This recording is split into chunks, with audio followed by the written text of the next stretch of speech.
computador. Já já a gente...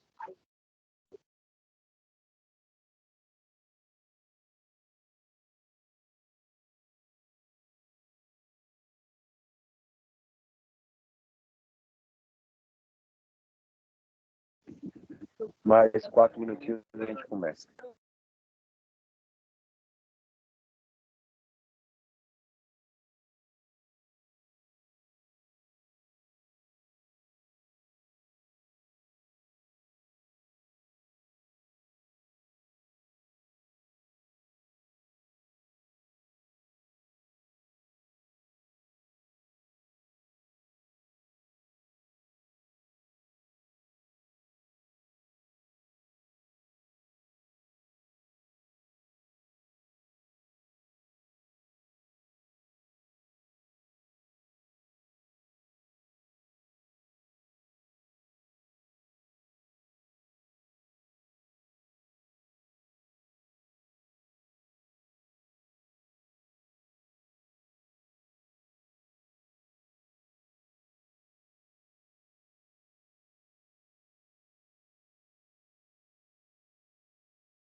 Laís, está por aí?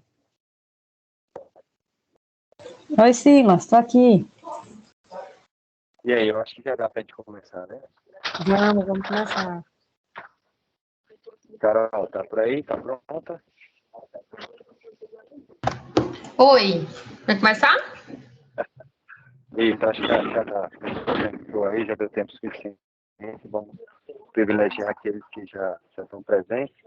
E aí eu gostaria de agradecer a presença de todo mundo aqui hoje, somente de Carol, Ana Carolina, formada em Garço lá pela Unicamp, onde também é mestre em saúde, e faz parte da nossa equipe de gastroenterologia do hospital, e além de dar plantão lá nos andares com a gente. Em nome do Rodrigo Cabral, gerente da nossa unidade de emergência, e Priscila, nossa coordenadora da equipe médica. Agradeço o aceito do convite e eu e Laís estaremos aqui para ajudar no que for necessário.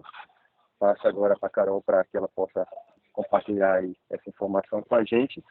Pode conduzir como você achar melhor, Carol. E no final, de qualquer forma, a gente abre para perguntas aí para quem quiser. Beleza? Pronto, combinado. Meu nome é Caroline, como eu já fui apresentada, boa noite. Se tiver alguma dúvida durante a apresentação, podem falar, certo? Eu acho que fica mais dinâmico. A gente vai falar hoje baseado principalmente em 2 guidelines, que são os grandes guidelines, né? Que a gente tem da gastroenterologia dentro da endoscopia e avaliação de emergência também nos pacientes que têm hemorragia digestiva alta.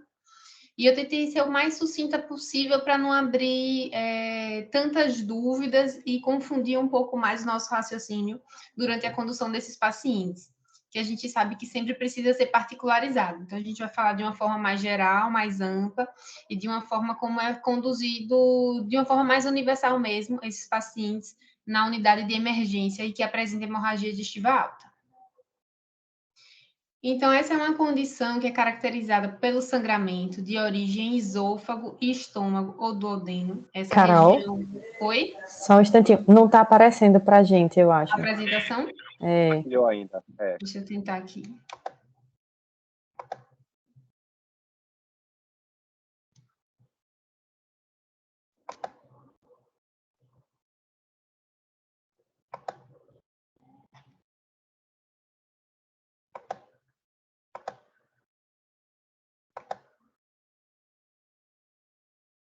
Apareceu agora? Apareceu. Joia. Perfeito.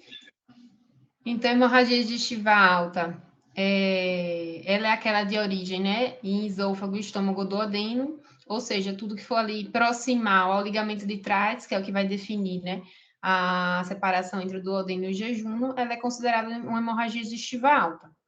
Os principais sinais dela é a hematêmese, né? Aquele sangramento que é eliminado via oral, pode ser vermelho vivo, pode ser em borra de café também, aquele líquido mais enegrecido, pode ser na forma de melena, mais comumente, e mais raramente como hematoquesia.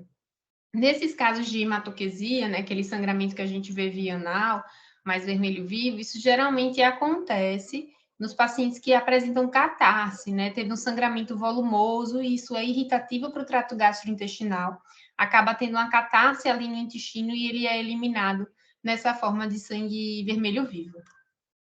Então, no atendimento inicial, a principal coisa que a gente deve ter em mente é acessar o status hemodinâmico do paciente e identificar a possível causa.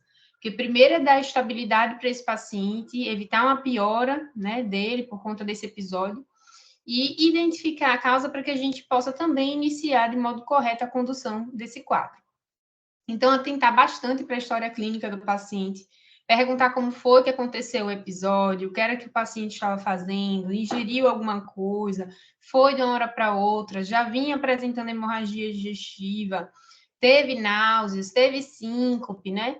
O paciente apresentou tontura, escurecimento visual, tudo isso é muito importante. Foi o primeiro episódio, já tinha tido esse episódio antes, já tinha sido investigado, tem comorbidades, né? A gente já começar também a pensar nas possíveis etiologias. É um paciente que tem lesão de fígado, é um paciente cardiopata que faz uso de múltiplas medicações, é um paciente que tem artrite, faz uso de muito anti-inflamatório, né, na condução do seu caso.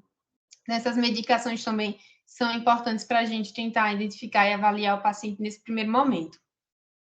No exame físico, que a gente mais se baseia em hemodinâmica, avaliar se o paciente está com a frequência cardíaca elevada, com a frequência respiratória elevada. Lembrar que não é só o sinal da pressão arterial, não são só a pressão sistólica, a pressão diastólica baixa, né? A frequência cardíaca e respiratória também já dá sinais para a gente de uma possível gravidade.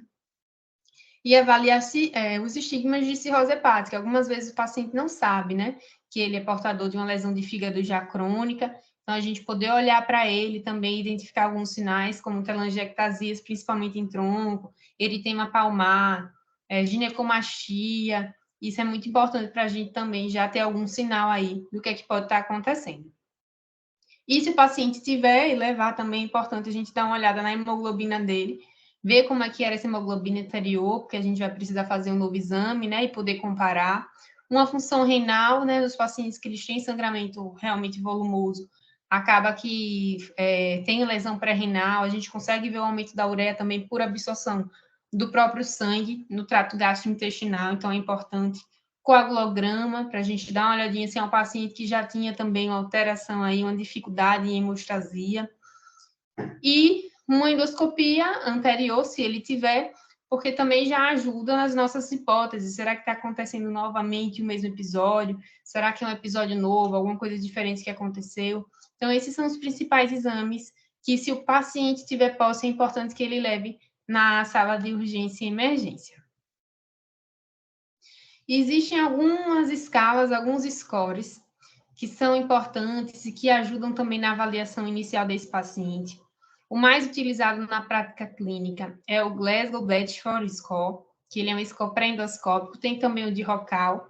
Esses scores, eles estão amplamente disponíveis nesses aplicativos médicos, né, de calculadoras médicas, e eles visam a embasar mais a conduta médica, no sentido de são pacientes que precisam ficar no ambiente hospitalar, são pacientes que podem receber alta e ter a sua condução de forma ambulatorial. Então, o mais usado e o mais sensível que a gente tem na prática clínica é o Glasgow Blatchford, onde o paciente que pontua 1 ou menos, ele pode ser conduzido de forma ambulatorial, porque os estudos mostram que a mortalidade em 30 dias é praticamente inexistente. E esses pacientes, eles têm uma baixa necessidade de intervenção hospitalar e um baixo risco de ressangramento. Então, eles podem receber alta dessa unidade e acompanhar ambulatorialmente com a sua especialidade. Veja também aí nessa escalinha como é difícil, né, um paciente que tem hemorragia digestiva alta apresentar um score baixo, né? Veja como pontua aqui a ureia, né? Com alta pontuação. Se ele já tem aqui uma anemia, mesmo que mínima, já pontua 3, já não entra nesse score. A mesma coisa para a pressão arterial. Então, a gente tem muitos pacientes que têm seu basal ali entre 100 e 110, esse é o normal do paciente. Ele já vai pontuar 1 também aqui no score. A frequência respiratória e a manifestação, né? Então, paciente que já tem lesão no fígado ou tem lesão cardíaca, esse paciente ele não é um forte candidato para ir para casa fazer esse acompanhamento ambulatorial. Aqui, só para a gente ter uma ideia de como esse score ele é sensível, né? Ele tem uma sensibilidade de 99%. Então, ele ajuda muito a gente a falar assim, olha, esse paciente ele pode ir para casa, isso ajuda. Mas ele engloba uma grande, né, quantidade de pacientes, uma gama de pacientes que acaba realmente ficando internado, que às vezes a gente até vai individualizar se realmente esse paciente precisava ficar internado ou não. Isso aí vai depender, claro, da nossa prática clínica, do conhecimento do paciente, né? Às vezes é um paciente que a gente acompanha de longa data, já sabe seu padrão, mas ele é uma score muito sensível. Ele perde mesmo em especificidade. Dos exames complementares de hemorragia digestiva alta, que a gente precisa pedir, né? Nesse momento da emergência, o hemograma, para a gente avaliar como é que está a hemoglobina desse paciente, olhar também a hemostasia primária com as plaquetas, olhar quanto é que está. É importante ter uma ideia, não que isso é norteador, mas não que isso seja um limitante também para a nossa conduta. A função renal, avaliar se subiu essa ureia, né? A ureia que ela sobe assim mais rápido. É um sangramento mais importante, já deu tempo, inclusive, de absorver, não é muitas vezes tão agudo dessa forma. Um coagulograma, a gente avaliar como é que está também a hemostasia desse paciente. E particularizar, né, os demais exames laboratoriais de acordo com a história do paciente. Então, assim, dando um exemplo bem claro, aquele paciente que ele tem cirrose hepática, é importante que a gente peça os componentes do CHILD, do MELD, para a gente estratificar, né, a função desse paciente, avaliar como é que ele está diante dos scores que já são bem estabelecidos para ele de prognóstico. E a endoscopia digestiva alta, né, que ela pode estar inserida no contexto tanto de diagnóstico como terapêutico. Então, muitas vezes a gente faz a endoscopia digestiva alta no momento certo, mas todas as condutas já foram tomadas como deveriam ter sido na emergência, e acaba que a hemorragia ela já está ali em tese controlada, a gente só vai dar andamento clínico, né, acompanhamento clínico, medicamentoso desse paciente, não precisa necessariamente da intervenção terapêutica. Em algumas outras vezes, né, o paciente já mais grave, que acaba não cedendo essas condutas iniciais da urgência e emergência, e a gente vai para a endoscopia e tem que fazer a terapêutica, ou faz uma endoscopia dentro de um tempo menor, né, que não deu tempo ainda de fazer efeito das medicações, e tem essa necessidade também de fazer intervenção terapêutica. Então, como é que a gente vai manejar esse paciente que chega para a gente? Existe um norteador, né, umas condutas que a gente consegue tomar para todos os pacientes que têm HDA indiscriminadamente, e dentre elas está a dieta zero. Então, o paciente que teve hemorragia, a dieta dele tem que ser zero, né? O paciente tem que ficar aí em jejum, até para completar tempo de endoscopia, para facilitar a visualização durante o exame, né, que vai diagnosticar o que está acontecendo. Não tem indicação de passagem de sonda nasogástrica, né, como antigamente se pensava, passar nasogástrica, fazer um diferencial se essa melena dele é uma melena alta, foi uma melena por uma lesão mais baixa, né, ali mais proximal, mais distal do tríceps, às vezes pode acontecer também de ter uma melena por conta disso, mas ela não diferencia, né, ela não diferencia a etiologia da melena, ela não é insuficiente para o acompanhamento desses pacientes, saber se está sangrando, se ressangrou. Não existe essa indicação. E o paciente também não vai ser alimentado por essa sonda. Então, não tem indicação nesse momento de passagem da sonda nasogástrica. A estabilização hemodinâmica, que é importantíssima. A gente precisa manter a perfusão tecidual desse paciente, manter a euvolemia dele, para evitar lesões orgânicas, né, que se instalem lesões orgânicas por conta desse déficit, desse quadro de hemorragia digestiva alta. Nesse mesmo contexto, também é importante avaliar a necessidade de intubação orotraqueal. Antigamente acreditava-se que todos os pacientes que têm hemorragia digestiva alta tinham que ser entubados, facilitar a endoscopia. Hoje a gente particulariza. Nem todo paciente que tem HDA precisa ser entubado, né? Até porque a gente sabe que nesse procedimento existem alguns riscos, como broncoaspiração, prolongamento da estadia hospitalar. Então, teoricamente, o paciente que ele é entubado para fazer endoscopia, acabou a endoscopia, ele deve ser extubado. A gente sabe que nem todo paciente a gente consegue fazer isso. Às vezes por dinâmica do local e às vezes por dinâmica do próprio paciente mesmo. Se é um paciente, né, que ele já tem lesões crônicas, que já metaboliza menos as medicações sedativas, então a gente sabe que já tem uma dificuldade maior mesmo nesse processo. Em alguns casos aumenta, né, a mortalidade desse paciente também, o procedimento de intubação. Então, a gente deixa isso resguardado, essa conduta de intubação, para aqueles pacientes que está apresentando no momento grande volume de sangramento via oral incontrolável, a gente não consegue controlar, o paciente nauseia, vomita, o paciente está muito agitado, ou o paciente está com nível de consciência muito rebaixado, né? Aí, para proteção de vias aéreas, realmente é necessário, até para que a gente possa fazer também um exame com mais tranquilidade, com mais assertividade. Uma coisa também importante nesse momento é avaliar a necessidade de hemocomponentes, né? Por isso aí a importância de se pedir um hemograma, de se pedir o coagulograma do paciente, avaliar os reversores. Quando eu falo em reversores, estou falando para aqueles pacientes que usam os anticoagulantes, né? Pacientes que usam os antiplaquetários. Então, isso também é importante nessa avaliação. E a conduta medicamentosa, né, bem direcionada para a causa, para a etiologia, ela vai depender, né, da principal hipótese desse sangramento. Então, a gente costuma dividir em dois blocos. São os pacientes que têm hemorragia digestiva alta não varicosa e os pacientes que têm hemorragia digestiva alta varicosa. Então, é importante dividir nesses dois blocos para que a gente possa tomar as condutas diferenciadas, mais assertivas, né, e mais qualificadas para esses pacientes. Dentro dos pacientes que têm etiologia varicosa, é importante que a gente estabeleça se essa etiologia dessa hipertensão portal que causou, né, essas varizes, se ela é por uma causa de lesão hepática crônica, se já é uma hepatopatia crônica com a cirrose, ou não. Mas na frente a gente vai ver porque que é importante fazer essa diferenciação. E lembrar que na maioria dos casos, né, e aí a gente não está diferenciando por comorbidades específicas, a gente está falando de um modo geral, a maioria das causas de hemorragia digestiva alta é não varicosa.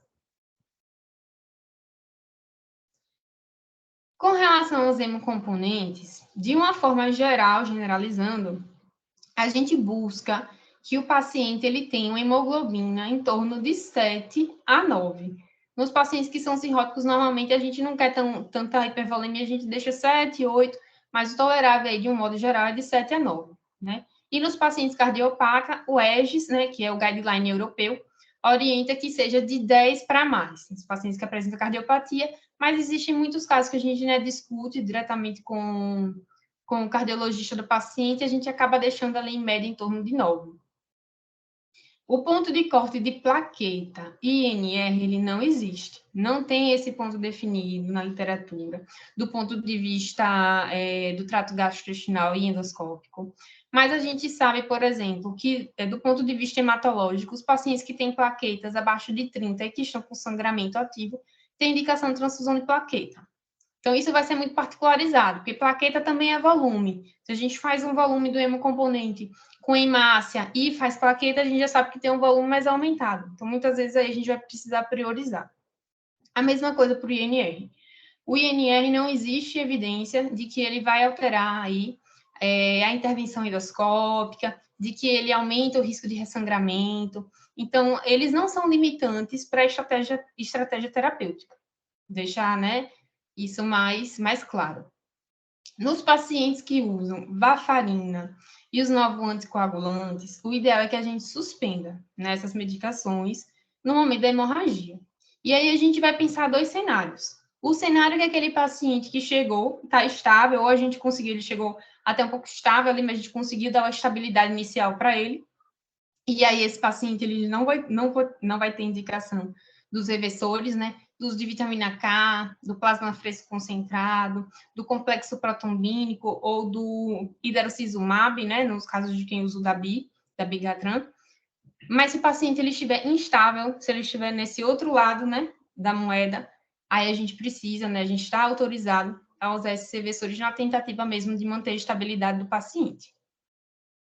Em relação aos agregantes plaquetários, definir o paciente que usa só o ácido acetil salicílico ou ele usa uma terapia dupla antiplaquetária.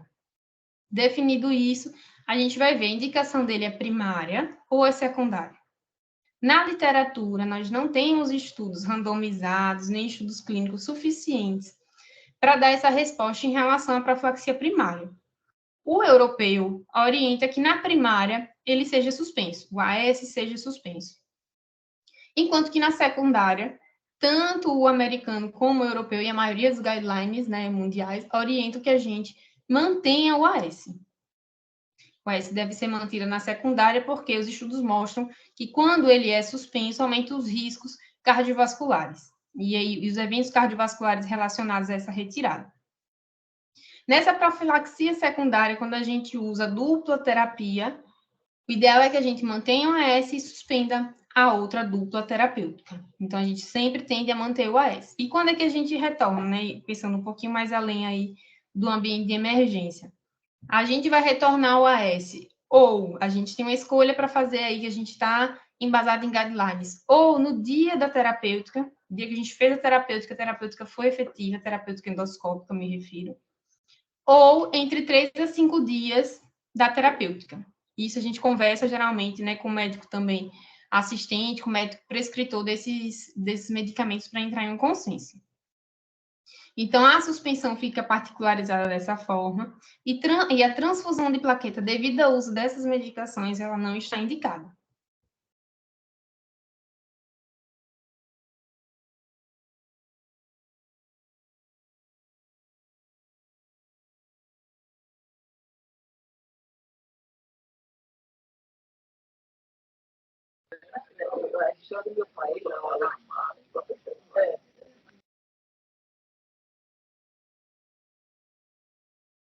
Travou?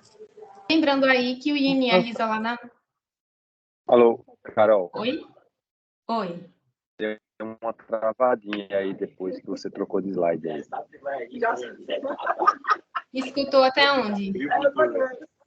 Não, até a parte da transfusão das plaquetas, para mim foi tranquilo, não é isso, pessoal? Questionamento aí final. Aí quando você trocou o slide, foi que travou, não é isso, Laís? Isso mesmo. Quando passou o slide. Pronto. Nessa nossa segunda parte das medicações, o ácido tranexâmico, ele não tem evidência para o uso. Não existem estudos que mostrem que ele altera sangramento, ressangramento, ou que ele melhore nessa hemostasia. E, teoricamente, para que a gente use, né, medicamentos que agem em vias específicas da coagulação, a gente precisaria de um tromboelastograma, o que, de fato, a gente não tem tão disponível assim, nem tão ágil dessa forma. Então, a gente não está embasado em nenhum guideline, nenhuma evidência e nem nenhum estudo para o uso do ácido tranexâmico. A gente não costuma usar essa medicação para hemorragia digestiva alta. E aí, só frisando, né, que o INR isoladamente, ele não afeta o ressangramento ou os desfechos endoscópicos. Então, o INR ele não é um limitante aí para a gente iniciar a nossa terapêutica. Então, dividindo aí em blocos, HDA não varicosa e a varicosa. Vamos falar um pouquinho sobre a não varicosa. Existem várias causas, né, de hemorragia não varicosa. As úlceras, e dentre as úlceras tem várias, úlceras pépticas, úlceras neoplásicas, úlceras por sífilis. Nós temos as inflamações e erosões intensas, mas geralmente essas inflamações e erosões intensas não causam hemorragia aguda severa, né? Aquela hemorragia intensa que a gente vê o paciente que hematêmese franca com hipotensão, geralmente é aquela hemorragia que o paciente vai perdendo aos poucos, vai se sentindo fraco aos poucos, sentindo náusea, e aí acaba exteriorizando geralmente como melena. Um Mallory-Weiss, um Dialofá. Dialofá é uma lesão que a gente consegue ver algumas vezes durante a endoscopia, se ela estiver sangrante. Quando ela está inativa, infelizmente, a gente passa o endoscópio e não consegue ver. Nós temos as úlceras de Cameron, as neoplasias, angiodisplasia, corpo estranho, lembrar do corpo estranho também, né? Que às vezes o paciente ele chega para você na emergência e ele não fala. Se não perguntar se ele ingeriu, botou alguma coisa estranha na boca, ele não fala. Né, intervenções recentes do trato gastrointestinal, fez uma endoscopia que precisou terapêutica, fez uma cirurgia, às vezes o paciente fez uma bariátrica, né, sangra da anastomose, fístula aortoentérica, e dentre outras, né, as etiologias da hemorragia digestiva alta não varicosa são inúmeras. Trouxe algumas imagens, só para a gente dar uma olhadinha, para a gente, né, ilustrar o que a gente está falando. Aqui nessa, o que a gente vê são erosões, né? Erosões planas, e elas sangram. Elas não tendem a sangrar ativamente durante esse processo, até porque o uso de medicações como os inibidores de bombas de próton acabam diminuindo o grau de lesão por elas. Aqui a gente consegue ver na letra A. Quando a gente vai para B, a gente já vê uma úlcera próxima ao piloro. Essa úlcera, né, ela já está recoberta ali por fibrina, a gente não vê estigmas de sangramento ativo, não vê uma lesão de vaso, a gente não consegue ver um vaso sangrante, a gente consegue identificar que é uma úlcera. E essas úlceras, elas tendem a sangrar realmente importante e pode levar à morte, caso a gente não tenha, né, um bom controle de sangramento.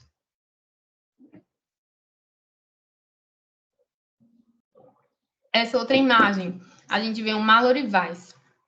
Mallory-Weiss, geralmente é aquele paciente que chega contando a história, doutora, já vim vomitando há muito tempo, ando muito nauseado, ou o paciente etilista, bebe, vomita, ou o paciente que usa canabinoide e acaba tendo a hiperêmese por canabinoide.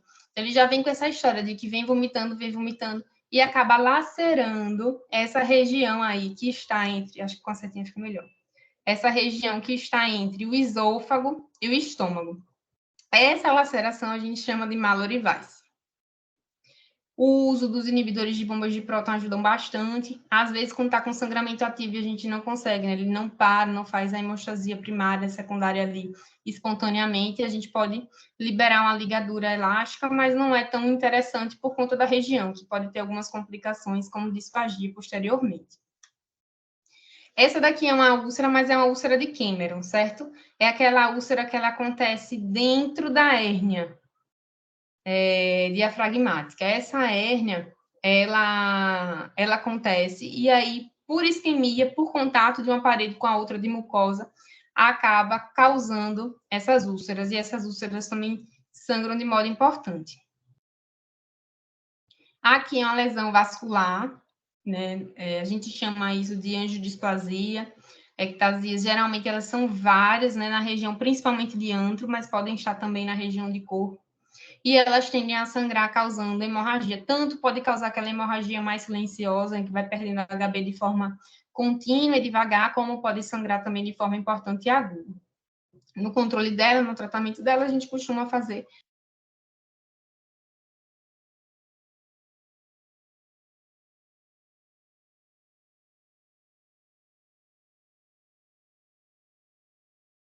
Carol, ficou mudo o seu microfone.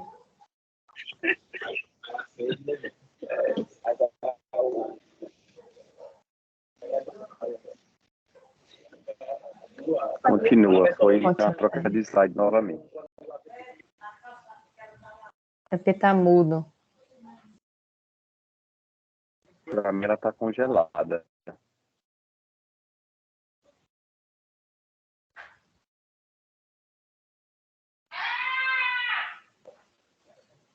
Ainda sem de ouvir, Carol. E agora? Agora voltou. Agora sim. E consegue ver a apresentação? Sim, conseguimos. Deu para falar da angiodisplasia ou não escutaram essa imagem? Foi até o tratamento dela. Aí você Isso. trocou o Pronto. slide. Aí a gente falando agora da condução da HDA não varicosa, que é aquela HDA, né, que a gente não tem a presença das varizes, que podem ter múltiplas causas, que a gente conversou. Então, tem aquele panorama geral, que é aquele que a gente vai seguir para todo mundo ter hemorragia digestiva alta, estabilização hemodinâmica e as medidas gerais. Dieta zero, avaliar as medicações, os hemocomponentes. E aí, o tratamento dela, até que a gente faça a endoscopia e veja realmente a causa, é o inibidor de bomba de próton, com a dose de ataque de 80 miligramas. E depois a gente faz a manutenção com a dose plena dobrada, que vai ser 40 miligramas de 12 em 12.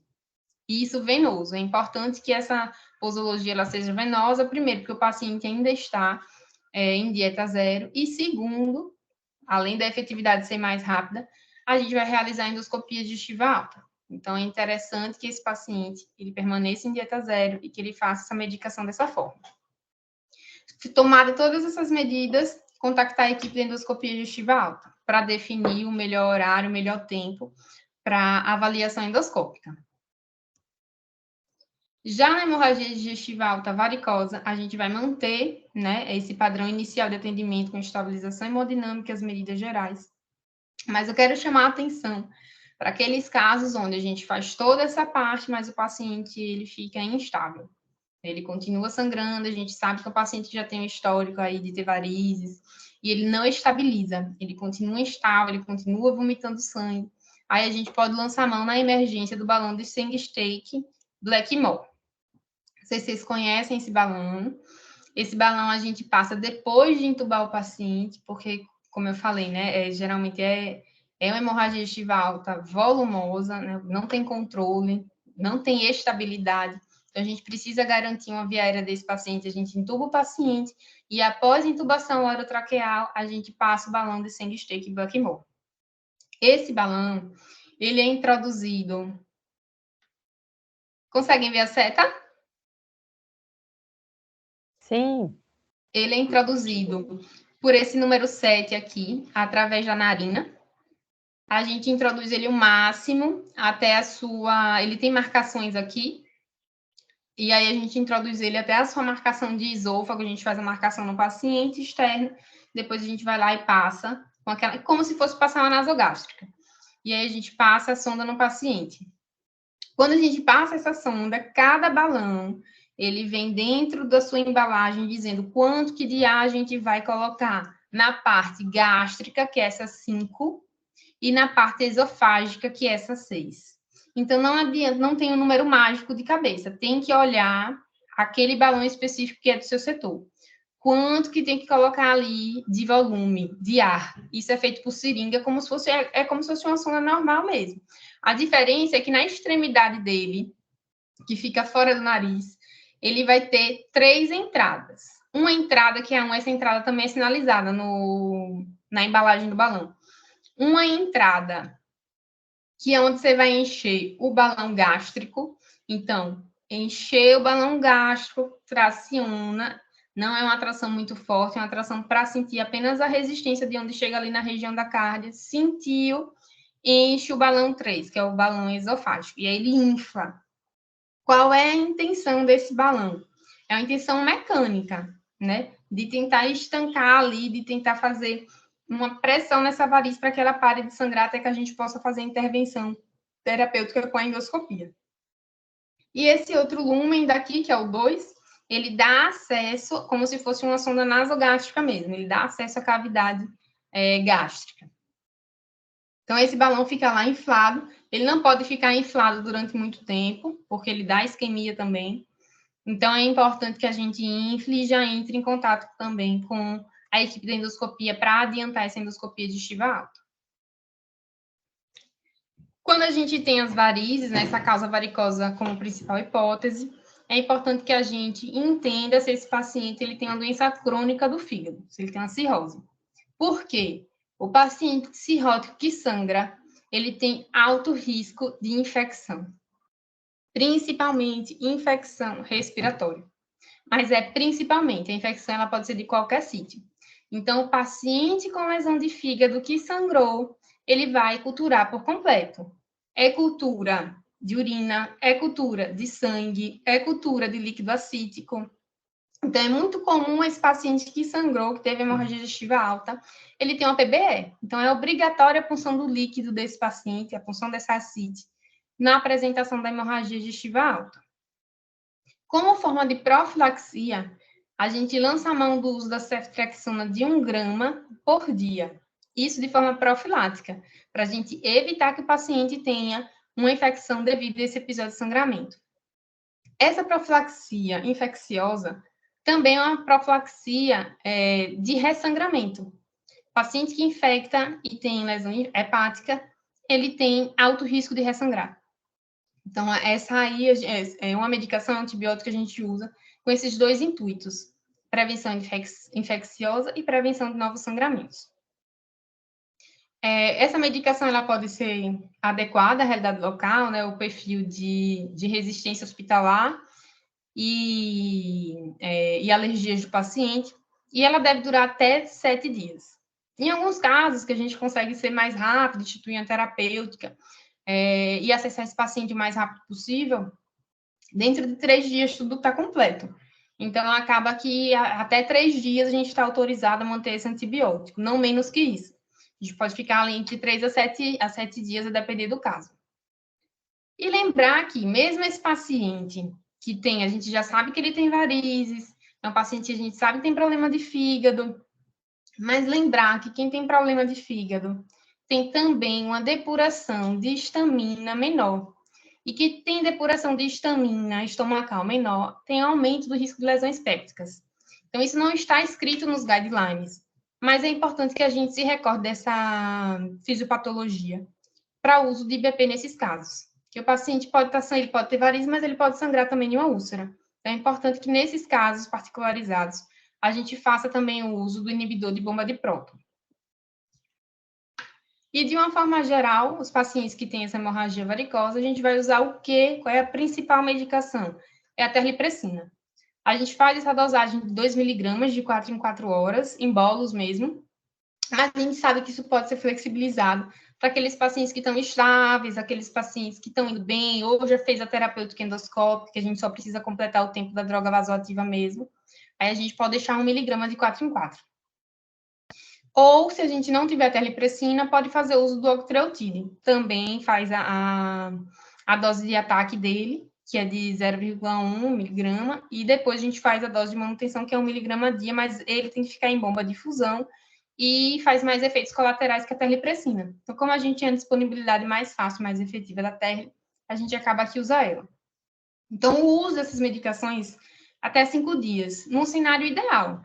No cenário onde ele já passou 5 dias e a gente não conseguiu endoscopia ainda, o paciente vai continuar com a droga vasoativa ali, vai continuar usando a medicação. O paciente está usando a medicação tem um dia, já fez endoscopia, a terapêutica foi adequada, a gente pode completar 24 ou 48 horas com essa droga vasoativa, depois transicionar para profilaxia secundária e avaliar a alta desse paciente. Mas, inicialmente, a conduta é essa. E, após estabelecer todos esses passos, contactar a equipe de endoscopia para definir também o melhor momento da realização endoscópica. Aqui, para a gente dar uma olhadinha, são cordões varicosos do esôfago, aqui são de médio calibre. Essa região aqui que está a seta é um hematocisto, geralmente sangra desses hematocistos. Aqui a gente já pode ver um sangramento, né, pontual aqui. É nessa região que a gente liga, solta a ligadura elástica. Aqui já é uma visão de fundo gástrico, né? A gente vê aqui uma variz gástrica, esse tufo gástrico. E algumas vezes, durante a manipulação, às vezes nem está sangrando ali no momento, mas durante a manipulação endoscópica, a gente acaba batendo no hematocisto e sangra. E sangra em jato mesmo, em jato. E aí, nesse cenário, o ideal é que a gente faça uso do cianoacrilato.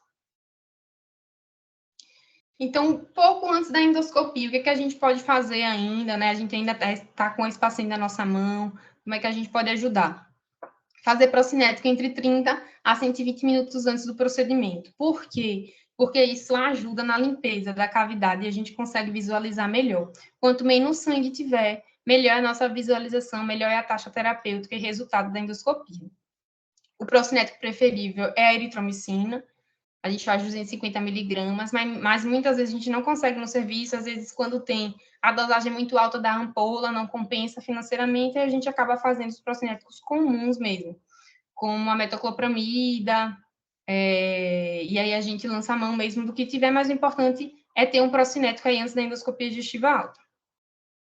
E qual é o tempo para a realização da endoscopia? Isso de uma forma geral, porque cada caso é um caso, mas de uma forma geral, na etiologia varicosa, a gente tende a fazer essa endoscopia entre 6 a 12 horas. Por quê? Porque os estudos mostram que a endoscopia realizada antes dessas 6 horas possui mais grau de complicação.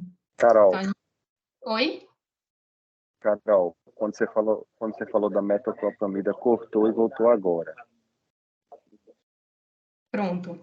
E aí, com relação aos procinéticos, são isso, né, que a gente realiza logo antes, né, de 30 a 120 minutos, para facilitar a nossa visualização, porque quanto menos sangue, mais fácil da gente identificar e realizar a terapêutica.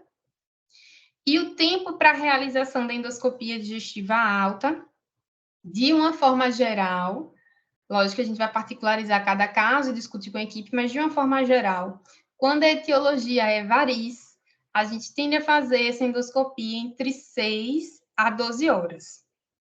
Por que a gente não faz antes de 6? Porque os estudos mostram comparativamente que as complicações de realização dessa endoscopia antes dessas 6 horas de intervenção são maiores, com aumento de mortalidade, com maior dificuldade de realização terapêutica. Então, a gente tende a fazer aí entre 6 e 12 horas. E nas etiologias não varicosas, entre 12 e 24 horas.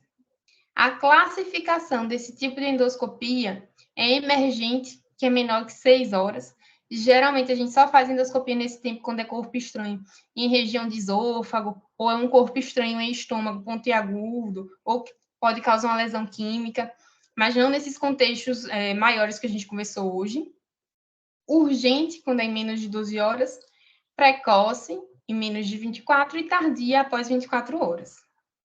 E é importante que essa endoscopia ela seja feita em um local que, se precisar, tem suporte para via aérea, né? Por quê? Porque o paciente ele pode até estar estável no momento da endoscopia, mas durante o exame voltar a sangrar.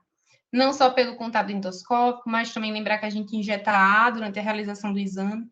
Isso pode causar traumas também, além de ter uma lesão ainda ativa nessa região de avaliação. E para alta hospitalar, quando é que a gente deve dar alta hospitalar nesse paciente? Primeiro, ter certeza de que a terapêutica endoscópica foi eficaz. Então, isso o médico que realiza o exame vai falar. Não, a terapêutica foi eficaz, né? E não precisa de um second look. Vamos seguir agora com o manejo clínico. Ou, olha, a terapêutica não foi tão eficaz, acho que não ficou tão bem alocado o clipe, acho que a estratégia química não pegou tão bem, vamos fazer um second look. Isso daí, o médico que realiza o exame endoscopista vai conversar com a equipe. Mas lembrar, a terapêutica foi eficaz? Vai ter uma intervenção já programada? Por quê? Porque quem sangra de varizes tem que erradicar. Então, dentro de 2 a 4 semanas, o paciente vai ter que ser submetido em nova endoscopia para fazer novas ligaduras. Ele vai entrar num programa de erradicação de varizes. Ah, era uma úlcera em estômago. Toda úlcera em estômago, até que se prove o contrário, é uma neoplasia. Então, tem que biopsiar. Fez a biópsia, o paciente vai de alta, mas lembrar de, tem que cobrar o resultado da sua biópsia. Olhar o resultado da sua biópsia e levar ambulatorialmente para discutir. O TIPS pré-empitivo já é uma avaliação um pouco mais avançada. Isso é naqueles pacientes cirróticos que fizeram a endoscopia digestiva alta e estavam bem conduzidos em uso de terlipressina ou de octreotide, mas eles tinham um chaio de menor que 13 ou um chaio de acima de 7 com sangramento ativo, né? Viu aquelas varizes quematocisto, sangrantes, mesmo com a terapêutica adequada, então o risco de ressangramento é muito alto. Por ser um risco de ressangramento muito alto, está indicado um TIPS pré-empitivo, que é aquele TIPS que a gente faz antes que o paciente tenha uma nova emergência, sangre de novo das varizes. Isso deve ser feito, idealmente, dentro de 72 horas da primeira endoscopia e, se possível, dentro das 24 horas. Então, teve a terapêutica endoscópica eficaz, está estável hemodinamicamente, o paciente já está com a alimentação liberada, não teve nenhuma intercorrência depois que iniciou sua dieta. E já está com as medicações prescritas profiláticas, não varicosa, geralmente o uso do IBP, e varicosa, a profilaxia secundária, que pode ser com carvedilol ou com propranolol. Aí o paciente está adequado para ir de alta hospitalar. Eu trouxe um caso clínico, é rapidinho, não vou me estender muito não. Um caso clínico só para a gente ilustrar. Esse é um caso clínico real, que eu atendi em um serviço. Estava fazendo minha agenda de endoscopia eletiva. E aí vieram pedir endoscopia desse paciente do gênero masculino, com 48 anos. Ele tinha ido à emergência no dia anterior, às 8 horas, se questionando a eliminação de líquido enegrecido via oral. Já tinha 5 horas que tinha eliminado, estava se sentindo nauseado, não estava se sentindo bem, um mal-estar inespecífico, procurou emergência. Não tinha nenhuma comorbidade, não usava nenhuma medicação. No exame físico, era consciente e orientado, não estava mais com dor, não estava mais com náusea. Fez uso de sintomáticos na emergência, não estava mais se questionando de nada, estava estável hemodinamicamente, não tinha alteração de frequência cardíaca, respiratória, nem sentia dor na palpação abdominal. Tinha uma hemoglobina de 10, o que já é estranho, né? Um paciente de 48 anos, sem comorbidade, sem medicação, com hemoglobina de 10. E uma plaqueta dentro da normalidade. Aí, nesse caso, o que, a gente poderia fazer, né? Inicialmente, o paciente está estável, né? Vai começar a dieta zero para ele, não vai passar sonda. A gente pode fazer o quê? Alguém tem uma ideia, assim, diria alguma coisa para a gente fazer nesse momento? A gente dá alta para ele acompanhar ambulatorial. Fica lá mais um pouco na assistência hospitalar.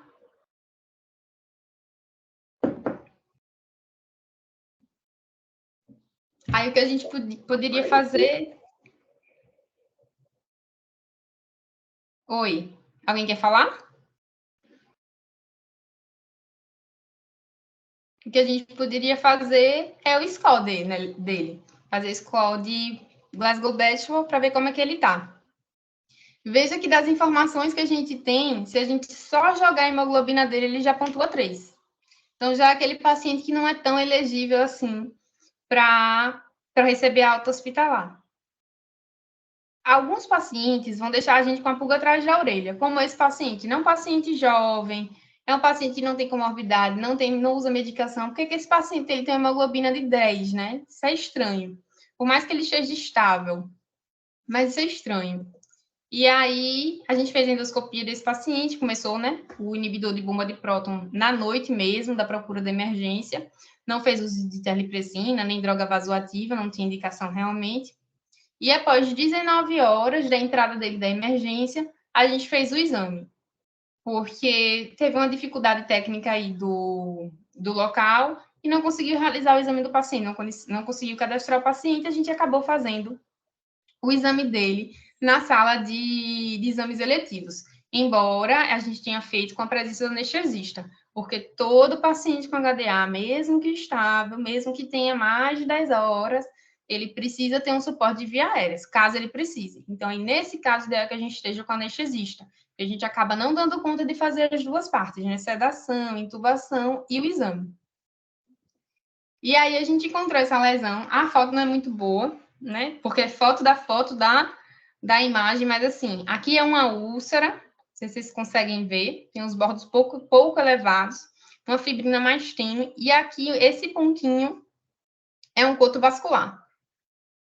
Esse coto vascular, a imagem não é tão boa, porque aqui é a região de bulbo. Na região de bulbo, a movimentação é maior, ela estava na parte mais inferior, que é uma parte que sangue é mais difícil de fazer hemostasia. E aqui o que foi que a gente fez? Injetou adrenalina nos 4 quadrantes, isso faz com que a gente tenha uma compressão ali, uma compressão mecânica mesmo, impedindo também o fluxo maior de sangue nessa região. E eu gosto muito de trabalhar com etanolamina, mas a gente não tinha, que a gente tem uma agulha injetora e injeta diretamente no coto vascular, e injeta a substância. Mas a gente não tinha, então a gente fez um clipe. E a gente clipou aqui, o paciente ficou bem, recebeu 48 horas de inibidor de bomba de próton, manteve estável, foi para casa usando a medicação via oral. E é isso que eu tenho para falar com vocês hoje. Eu tentei deixar, não sei se foi muita coisa, eu tentei deixar as coisas mais simples, porque a intenção da emergência, acho que é essa, né? É a gente conseguir ser mais objetivo, mais simples e o mais eficaz possível. Perfeito, Carol. Laís está por aí? Estou por aqui, Silas. Pronto, aí já tem mãozinha levantada. Toque aí com Carol. Eu também tenho uma perguntinha depois. Oi, vocês estão escutando?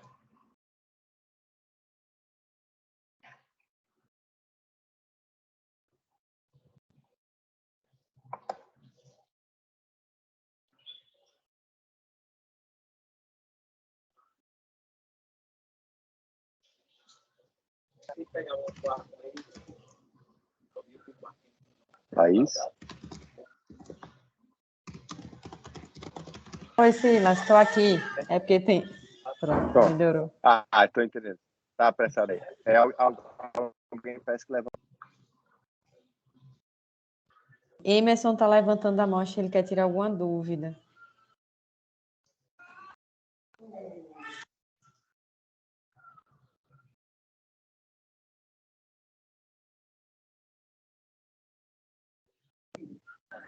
Professor Emerson, você levantou a mão, quer perguntar? Abre o microfone aí. Ele falou que não está conseguindo usar o microfone.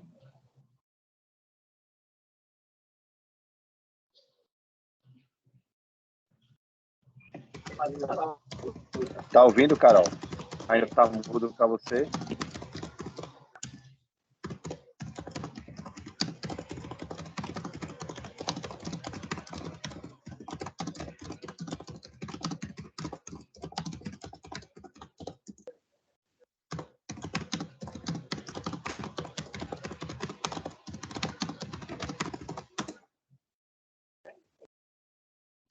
Eu estava respondendo aqui no chat, porque achei que vocês não estavam me escutando. A Silas falou que vocês estão me escutando, né?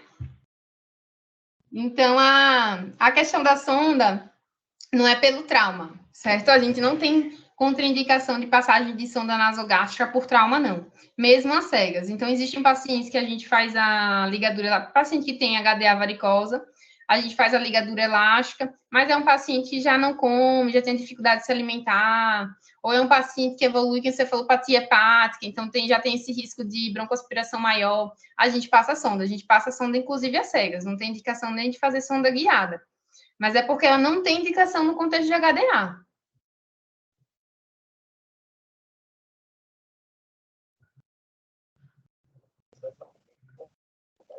Já está ouvindo, Carol?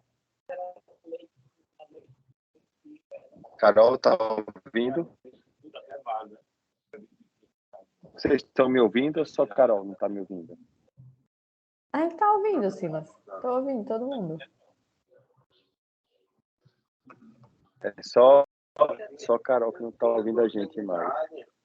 É.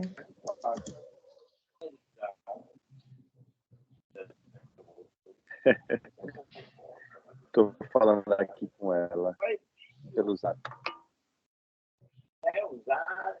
Eu acho que ela montou alguma coisa.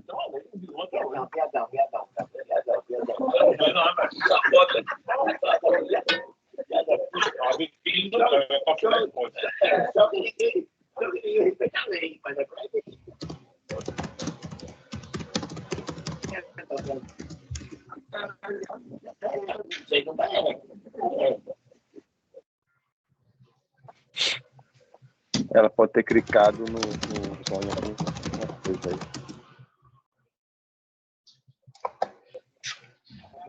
Ok. Deixa eu ver se ela sai, né? Não, mas não botei tudo não.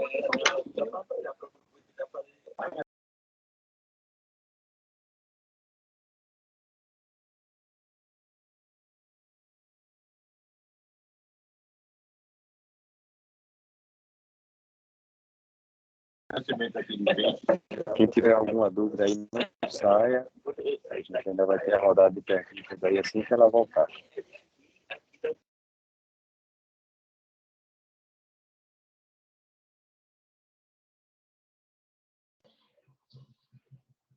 Oi.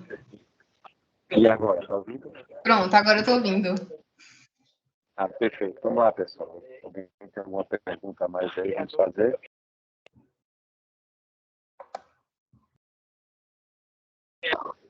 Enquanto o pessoal cria coragem aí, eu queria ressaltar a questão do tempo para fazer endoscopia, porque foi uma discussão que a gente teve na emergência há um tempo atrás, onde a gente entendia, somente no treinamento mais volumoso, a urgência de se fazer a endoscopia. E hoje a gente sabe, aí você deixou isso bem claro aí na sua apresentação, que não estabilizar o paciente o mínimo possível pode aumentar o risco de um desfecho desfavorável. Então, por isso, aquelas no mínimo 6 horas, para a gente tentar estabilizar o melhor possível. Claro que quando a gente não consegue, tem a urgência, a emergência, né? A emergência do exame, e aí a gente pode, né, como você me falou, às vezes passar o balão de Blackmore para poder dar uma estabilidade e depois ver no segundo tempo a melhor opção. Mas, parabéns, ficou bem claro aí na sua apresentação, a gente vai conseguir se pudesse ter. Acho que o senhor Emerson abriu aí a tela aí, vai falar?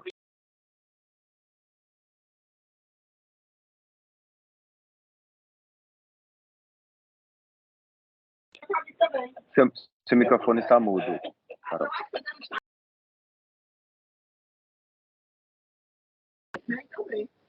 Carol, seu microfone está mudo. Tem que marcar aí. Oi. Ele tá desligando sozinho. Acho que meu computador não quer que eu fale muito com vocês hoje. Mas, assim, a terapêutica da hemorragia digestiva alta, ela começa na emergência. Que, erroneamente, algumas pessoas acham que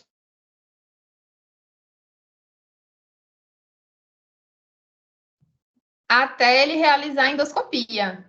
E não é assim. A terapêutica já começa na emergência. Então, por exemplo, as úlceras pépticas, né, que assim são muito comum, acho que é o que a gente mais vê mesmo na hemorragia digestiva alta. Você faz o IBP para aquela pessoa, dá aquela estabilidade, acaba formando ali aquela película, aquela proteção com a diminuição da acidez gástrica, e fica muito mais fácil da gente fazer terapêutica. A gente vê só um vasinho que a gente consegue acessar aquele vaso é muito mais fácil do que aquele vaso sangrante, em jato. E na grande maioria das vezes mesmo, quando a gente entra, não tem nem sangramento, não tem mais vaso ativo, a gente só vê a fibrina mesmo, a gente vê a úlcera formada já com a fibrina, e ali vai continuar a terapêutica medicamentosa mesmo, não vai receber a terapêutica endoscópica e ele vai resolver só com a medicamentosa. Agora, lógico, a endoscopia, porque ela agrega, ela vai biopsiar esse estômago, a gente vai ver se tem H. pylori, que participa da patogênese, né, da úlcera péptica. Então, a endoscopia tem o seu papel importantíssimo, mas a condução inicial da emergência, com certeza, também contribui para o quadro desse paciente.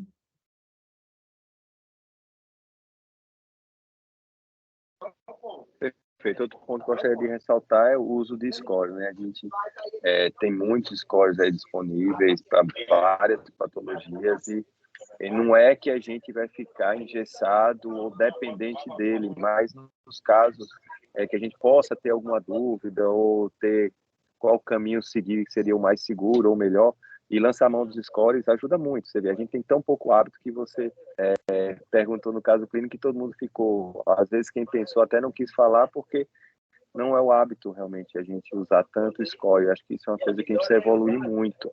Né? A gente tem score para a maioria das patologias, score de risco, score de diagnóstico, score de prognóstico. Então, isso ajuda bastante. Como eu disse, não é algo para engessar, mas é algo para dar um norte, ajudar bastante. Emerson levantou a mão de novo, ou a impressão minha? Eu acho que agora estão me ouvindo agora? Sim. Pronto. Eu acho que é a pergunta de US$ 1 milhão, a gente não quer calar. A questão da gente estar no sobreaviso, às vezes chama o endoscopista, essa questão do HB ter que estar 8 para poder vir, né? Isso é uma coisa que me angustia muito, às vezes que é algo, assim, já trabalhei em serviço privado, por que esse número cabalístico 8, né? Será que 7, 7,5 não poderia vir? Se o paciente já tiver uma doença crônica, ou um renal crônico, talvez ele já tenha uma anemia de base e, enfim, aí a gente tem que, às vezes, fica segurando o paciente lá, não, passa não sei quantas unidades de hemácia primeiro para subir, para poder depois, então, fazer endoscopia. Se é que você me diz isso aí. Então, todo caso, ele precisa ser particularizado, né? Tem pacientes realmente que já têm essa doença crônica, é o paciente que a gente já vê que o HB dele já não era nem 7, nunca foi 7. O paciente já tinha esse HB mais baixo, isso não é contraindicação para realizar endoscopia. Na realidade, existem dois cenários para a realização da endoscopia. Um cenário que é aquele cenário de instabilidade, onde você não consegue estabilizar o paciente está sangrando, você precisa resolver aquele sangramento. Então, independente de NR, de plaqueta, de hemoglobina, você vai fazer o exame. E aí não tem isso. Mas o paciente que você consegue estabilidade, quando a gente fala de ponto de corte de HB, a gente está falando do ponto de vista da estabilidade ao paciente, que é o que acontece na maioria dos casos. Hoje é muito difícil a gente pegar uma hemorragia digestiva alta com um paciente tão instável a esse ponto. A maioria a gente consegue realmente estabilizar. E então, assim, o nosso objetivo, quando a gente fala em ponto de corte, é deixar o paciente bem perfundido, é não piorar lesões teciduais, é dar uma volemia boa para que a gente consiga acessar, porque esse paciente ele vai ser sedado, então tem risco de sedação também. Então, tudo isso contribui para o procedimento. Mas, claro, nesses pacientes que já são crônicos, são renais crônicos, tem cirrótico também, que tem um HB mais baixo, a gente também não vai querer hipervolemia. É um paciente que a gente deixa ele em 7 e já está ótimo para fazer endoscopia nele em 7, porque a gente sabe que se a gente colocar mais volume nesse paciente, ele vai voltar a sangrar pelo volume que a gente fez. Então, não adianta a gente querer que um paciente cirrótico ele esteja com hemoglobina de 9 para a gente fazer uma endoscopia. Paciente hipervolêmico sangra também. Então, aí a gente vai dosar mesmo. Por isso que é importante fazer toda essa parte da estabilidade inicial, tomar essas medidas iniciais. Tomou as medidas, é contactar o colega da endoscopia. Não para que ele vá naquele exato momento, mas para decidir em conjunto qual é o melhor momento da abordagem. Sim. E transamin realmente não tem a menor indicação. Não tem. Nenhuma indicação. Obrigado.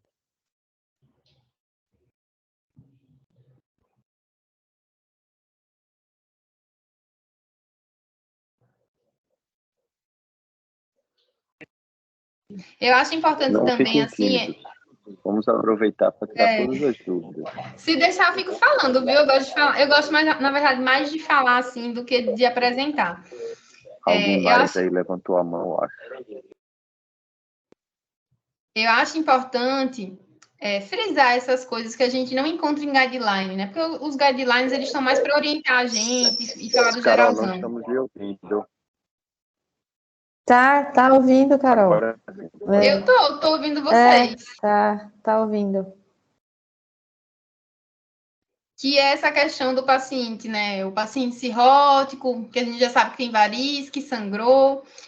Ah, mas pelo guideline não vou passar o IBP, né? Mas assim, é importante a gente lembrar, né, dessa fisiopatologia, de já ter a depuração de estamina mais baixa, que pode também aumentar.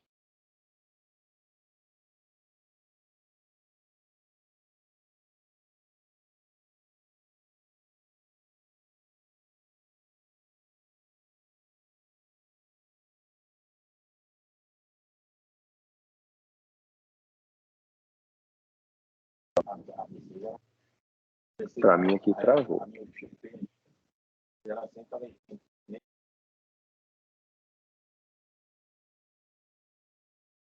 Também.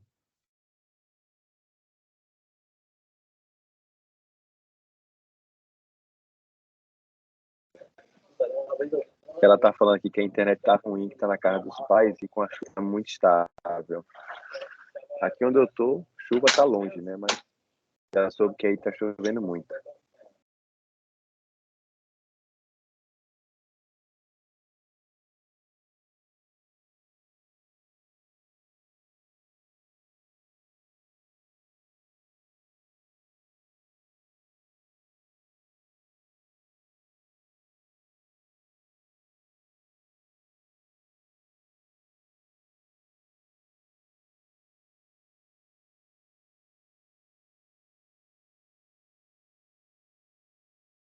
Oi, gente, peguei o celular. Eu acho que é a conexão do.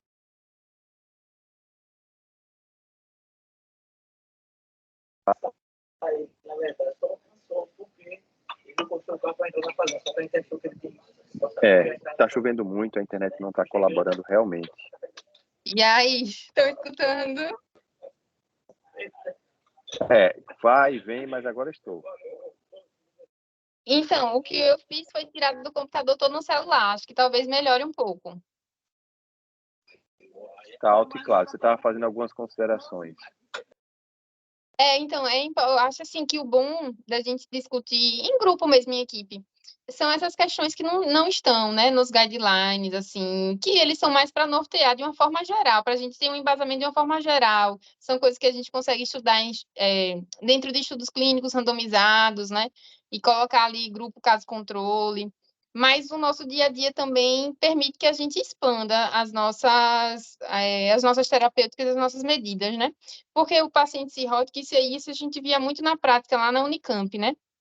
Aquele paciente cirrótico, você faz só a terlipressina, quando você vê, o paciente tem uma úlcera, né? E o paciente cirrótico, ele depura menos histamina. E quanto mais histamina, mais lesão péptica se faz. Então, assim, nesses casos, não custa nada, é bom deixar o IBP. É diferente, por exemplo, do paciente que ele tem varizes por exossomose. Aí não tem, né? Ele não tem essa fisiopatologia do paciente cirrótico.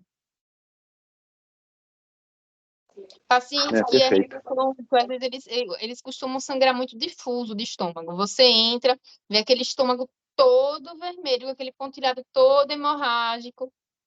E aí é controle de doença, né? E nesses casos, na maioria das vezes, a gente não tem o que fazer. Não dá para fazer plasma de argônio, nem tem indicação de fazer no estômago todo. Então, é controle mesmo ali da doença renal dele. Isso aí é caso a caso. Perfeito. Acho que assim, a gente, você deixou bem claro, foi bem objetivo aí nas medidas iniciais que tem que ser tomadas para todos os pacientes de uma forma geral.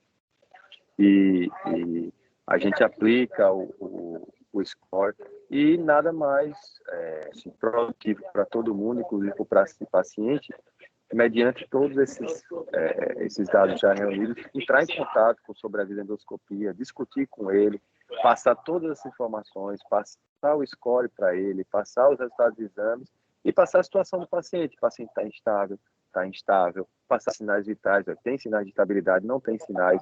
É um paciente que já sangrou várias vezes, já chocou outras vezes, já precisou ir para UTI, passar o histórico do paciente.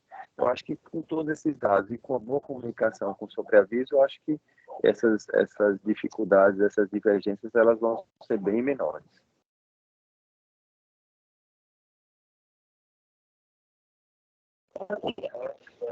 Bom, acho que ninguém mais falou nada. Gostaria de agradecer a Carol pela disponibilidade de poder compartilhar com a gente essa informação. Parabenizar, foi bem objetivo. Eu acho que todo mundo entendeu muito bem o recado. Os pontos principais foram bem ressaltados. Eu acho que facilita para a gente da emergência, a gente quer isso, a gente quer uma coisa objetiva, a gente quer uma coisa que nos dê, nos acrescente na hora, principalmente da conduta. Eu acho que a principal, você deixou bem claro, varicosa, não varicosa, estabilidade, instabilidade, né, medidas iniciais para serem usadas. Eu acho que isso é o que para a gente realmente vai ser importante e vai ajudar bastante. Obrigado, Carol, pela disponibilidade. Obrigado por ter deixado gravar essa aula para que a gente possa disponibilizar ela no nosso portal e outras pessoas possam assistir no segundo tempo. E é isso aí. Não se preocupe não, que mais convites virão. Obrigada, gente. Boa noite. Se tiverem dúvida, quiserem conversar, manda o zap, viu? Estou sempre aberta a discutir. Se tiver algum caso, dentro ou fora do hospital, quiser discutir, estou disponível. Obrigado, pessoal. Obrigado a todos. Em nome de Rodrigo e Priscila, agradeço a todo mundo. Uma boa noite. Boa noite.